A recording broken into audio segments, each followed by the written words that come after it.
Next speaker is Dr. Sam Szomstein, whom I have the privilege and pain to work with for the last 12 years. He's going to talk to us about leaks and stenosis after a sleeve gastrectomy. Thank you, Raul, and thanks, Dan, for the invitation. And the privilege is all mine, Raul. I'm going to talk about leaks and stenosis in sleeve gastrectomy. And to be honest, we can do a whole postgraduate course about this. So I'm going to try to do my best to put as much as I can in 10 minutes, or at least some important bullets.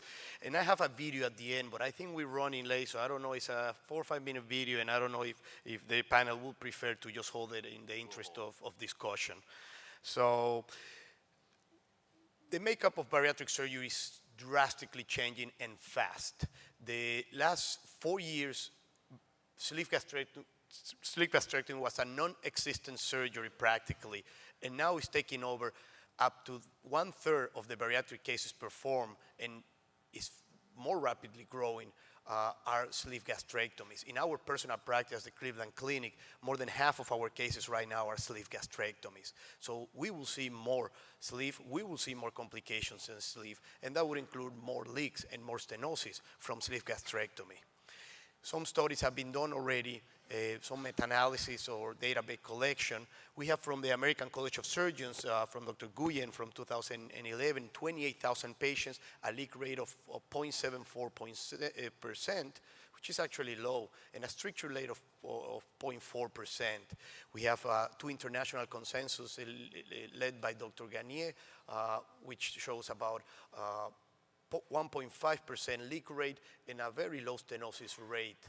Now, all these numbers have changed, and we have the latest consensus done led by my partner, Dr. Rosenthal, in which, just to give you a quick preamble, it was 12,000 cases and 25 surgeons that encompass 5 different continents. All these surgeons have at least 500 cases, each one of them. So we're talking high volume, experienced surgeons.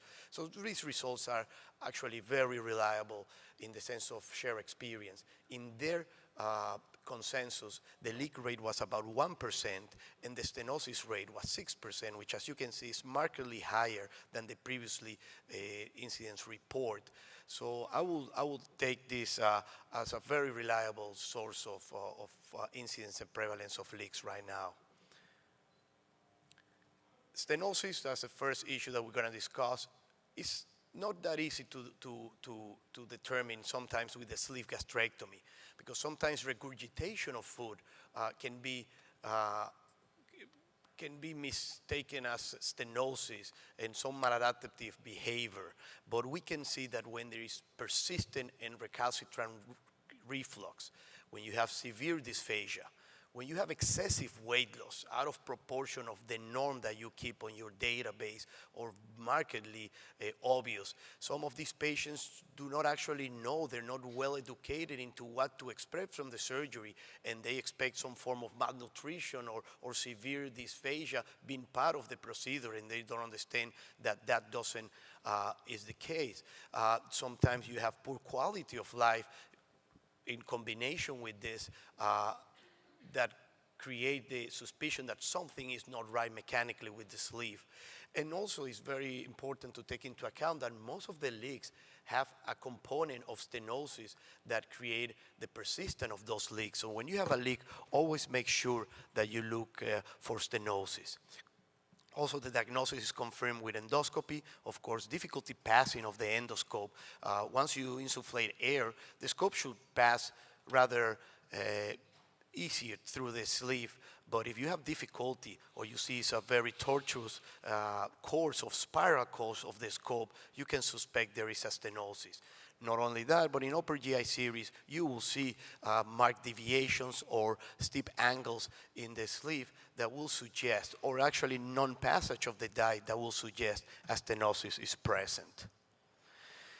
The treatment option for these strictures of stenosis: first, observation.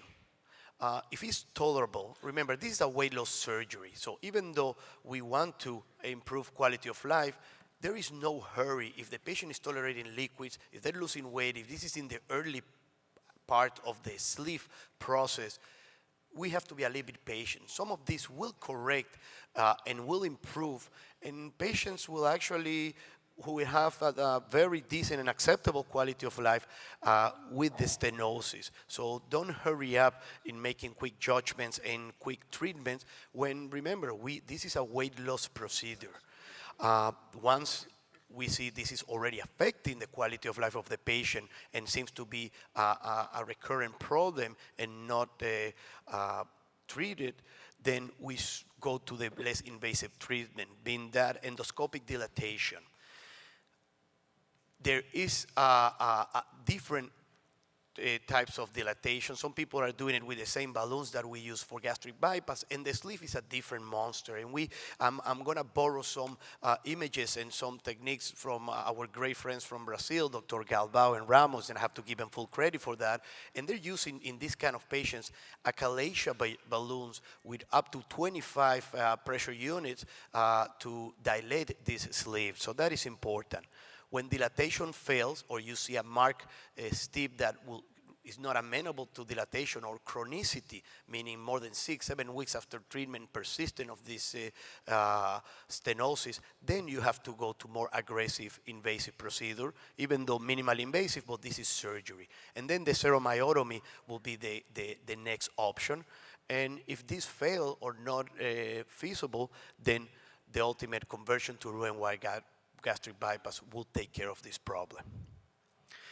The balloon dilatation, again, I'm borrowing and using the data that has been tried by our friends from Brazil, in which they try, again, depending on the location of the dilatation, they use the balloon from achalasia and go into gradual system of dilatation. First for 10 minutes, 15 psi pressure units for 20 minutes, and then 20 psi, and then they release. So as you can see, this is done by an endoscopist, not by a surgeon. There's too much of patience here to be used, but they have the results have shown a marked and impressive success. All of them done on the fluoroscopy. Just quickly, this is a 1-minute video that you will see how they do it. They use a guide wire. They go down to the pylorus. As you can see, this will show a tortuous course of stenosis at the caesura angularis. And they also feel the pylorus need to be dilated as to decrease the whole system pressure. This is also done for leaks, and you will see. You see the spiral course, mostly at the caesura angularis. Once they found the pylorus, insert through the pylorus so they can pass the guide wire. They do all these dilatations, given the size of the balloon and the aggressiveness, under fluoroscopy. So once they pass the balloons to the first portion of the duodenum, well, the guide wire, sorry, then they use the balloon.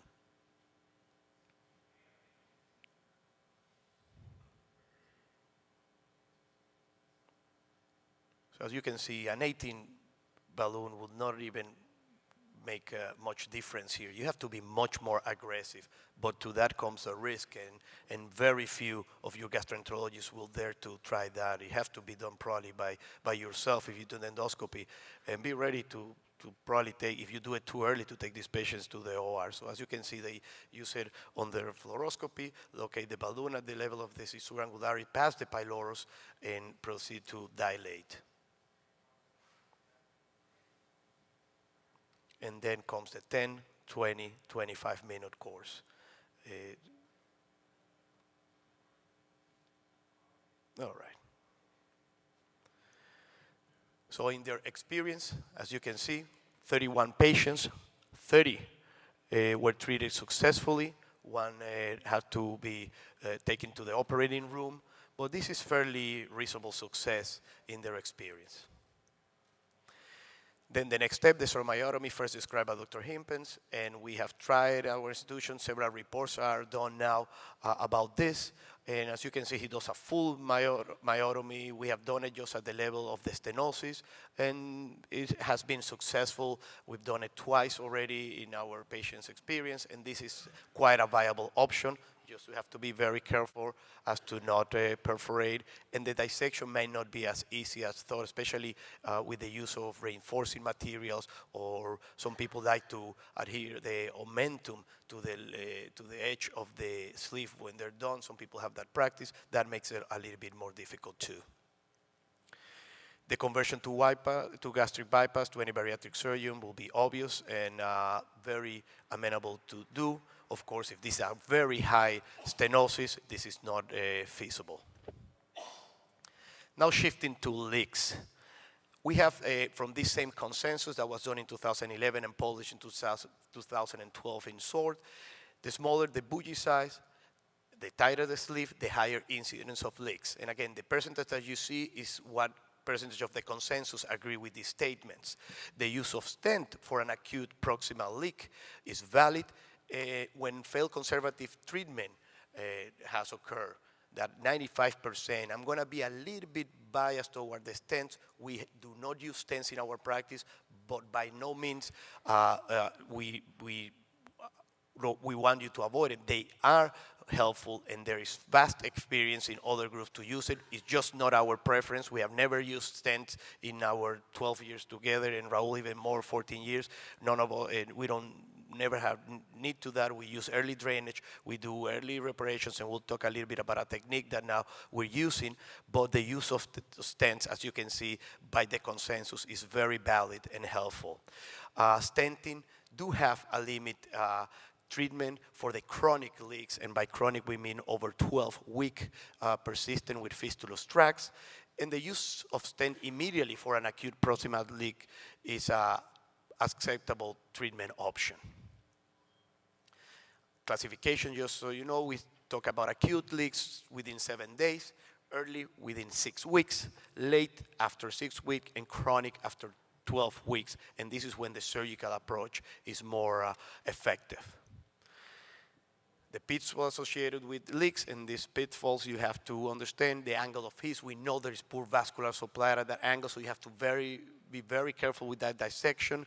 The shape of the sleeve, if you narrow too much at the level of the surangularis or rotate your stapler too much, you want to create a corkscrew or nutcracker sleeve, which eventually is a setup for leaks or a stenosis. The obstruction of the pylorus, creating a high pressure system, will perpetuate leaks, so it's very important. This is the principle of our Brazilian friends, to use stents and dilate the pylorus as to decrease the overall pressure within the system. The negative pressure from the thorax do help in the persistence of these leaks. And longest staple line in surgery is one of the principles that we advocate for, sometimes draining this. This is a very controversial topic, draining or not in bariatric surgery, and still there is no standard as to this regard. But again, this is a very long, the longest staple line you will have pretty much in surgery. And the stomach has various thickness, and you need to understand the principles of the stapling and tissue to prevent the occurrence of leaks. The vascular supply, as you can see he's described, is very poor at the angle of his, and not surprisingly, most of the leaks will happen there, and the worst chances of repair will happen there. So you have to be very careful with your dissection there and try to keep some of the blood supply as much as you can. The thickness of the stomach, again, there is studies done by Dr. Elarini and some PhDs from Johnson & Johnson, in which they measured the stomach thickness, and the results were, there is no doubt, there is almost 2 to 3 times thicker stomach in the antral level than at the G junction, and the importance of this is the use of staplers. When you use buttressing materials, you're adding 0.5 millimeters of thickness to your staplers, so you have to take all this into account. We recommend the use of green cartridges, which is the highest, or the ones to be used for thickest tissue. Now you have the black also in the thicker areas when you use buttressing materials at all points, and shift to a less high stapler in the higher portions, such as the G junction and in the middle of the body of the stomach, so not to overshoot with the stapler. But you have to understand your staplers and have to use them accordingly. A brew cartridge in the antrum wouldn't be acceptable by the thickness of the tissue and the standard descriptions of the staple. So it's important for you to understand that to prevent leaks. treatment strategy, early drainage. Absolutely, as Dr. Schremer said, early drainage is extremely important. You have to have also the options of early stenting. If you are a proponent or you're a fan of the stents, they do help in the early stages, and they actually can be a very good treatment option. You have to make sure the hole is covered or the leak is covered. You have to release the overall pressure of the system. You will not be able to fix a leak if there is a distal, and most of the time there is a distal obstruction, meaning at the caesura angularis, take into account the pylorus, you have to release that pressure, and that's where dilatation can play an important role in combination with stenting. And you have to correct the axis. If you see a malrotation, a corkscrew, a steep angle on your caesura angularis, you do have to correct that, or if it's present and not correctable, you know probably a resection and a Roux-en-Y reconstruction will be your only option. And to that, as the most extreme treatment for these chronic leaks, and by chronic, remember the classification, we're talking over 12 weeks, we have put a series of cases. At this point, the first report, it was 4 out of 19 that we did. Raul did esophagojejunostomy side to side for the reconstruction of the treating of these chronic leaks with chronic tracts, in which any treatment that we try short of resecting completely the tract with the stomach will end in a recurring leak. So it's important for you to understand that every single thing we did short of doing an esophagojejunostomy. At this point we have done, well, mostly Raul have done 24 of them with success in all of the cases, and we use the seals. As we say, we are the house of the seals, the 7 incision laparoscopic surgery, and our 7 trocars that we usually use the same distribution that we use for the sleeve or the gastric bypass. The transection at the level of the esophagus with, of course, you have to secure the dissection. It is not easy, but you have to do a complete dissection of the hiatus and bring the esophagus. Once it's transected, you do a side-to-side anastomosis just like you would do on a Roux-en-Y gastric bypass with the reconstruction. As you see, these were the four first reported cases on our study. All of them leaks at the angle of ease. Again, at this point, we have 24 already, all successful, and we think this is the ultimate extreme treatment, but probably the most effective. In conclusions, leaks cannot always be prevented. They will happen. To the best surgeons, in the best hands, they will happen, so be ready to deal with them. And as Dr. Schremer said, with the gastric bypass, it is no different with the sleeve. Sometimes the signs that will tell you there is a leak will not be there or will be there much later than when the leak happened. However, you should always have high index of suspicion. You have to understand the anatomy. You have to understand the vascular anatomy as to not make mistakes that will cause stenosis or leaks or perpetuate them. You have to rule out anatomical changes when there is a leak, such as kinks or twist. You always should have second thoughts. I mean, it's not the patient that is vomiting, it's not the weather, it's not the food in the hospital. Sometimes you have to look at yourself critically and make sure that everything seems to be okay in the studies and pursue with studies the cause of these problems. Proximal gastrectomy and Roux-en-Y reconstruction should be the last resort for leaks, chronic leaks after gastric bypass. It should not be attempted unless everything else had failed, since this is the ultimate surgery to repair it. And it should not be performed before 12 weeks. There are other options that can work before that, but after that, very unlikely all of them will work. This should be your only option. So thank you very much.